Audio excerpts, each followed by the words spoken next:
You're gonna take a straddle stance position as if you're gonna go for a lateral lunge with the, in this case, my right foot is purposely placed at the crease of where the wall meets the floor. So the bottom of my foot has access to that crease. That way I have something to use to literally push away from the wall to go into that lunge. This is gonna get my right butt cheek to turn on, which is a pushing muscle for this exercise. And I'm gonna go into my left hip.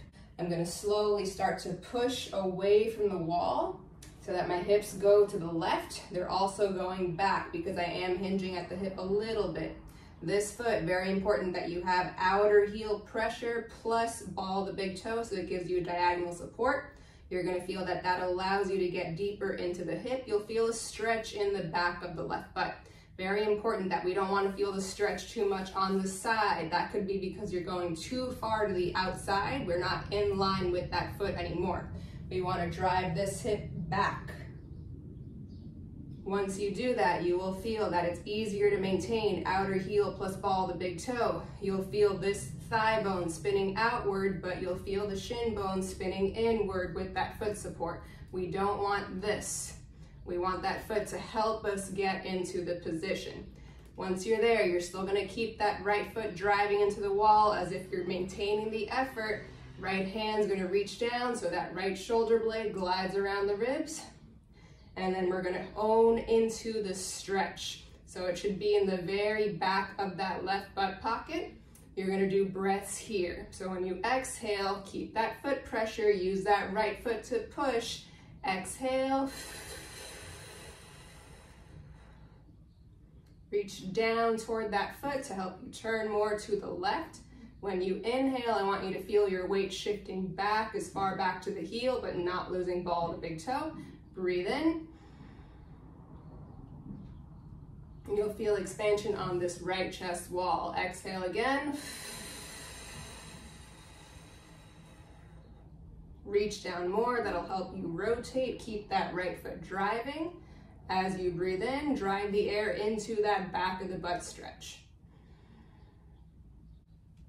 When you do this, you might feel that as you continue through the breaths, you feel that back of the butt stretch give you a little more, like it's yielding.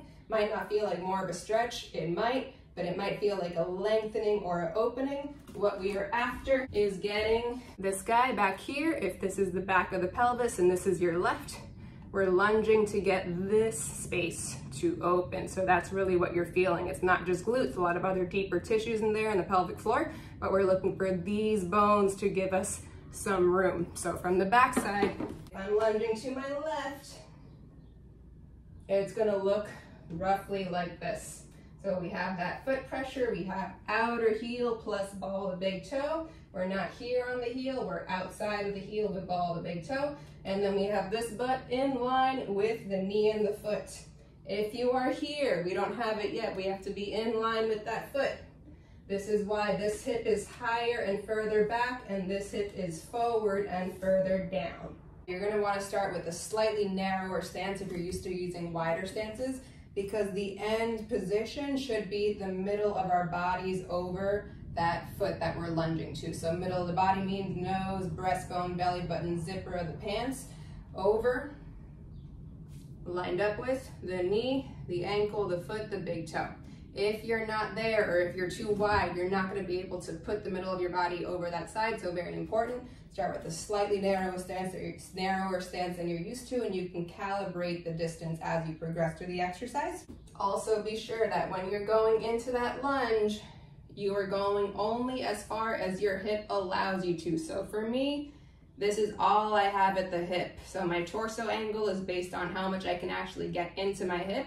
If I pop my ribs forward, I can fake a lot more motion, but now we're no longer targeting the pelvis. Now we're just getting extra long hamstrings and we're arching our back to fake range of motion. So make sure those ribs and hips stay connected. You'll feel left abs or whatever side of the, whatever side you're lunging to, those are the obliques that you will feel.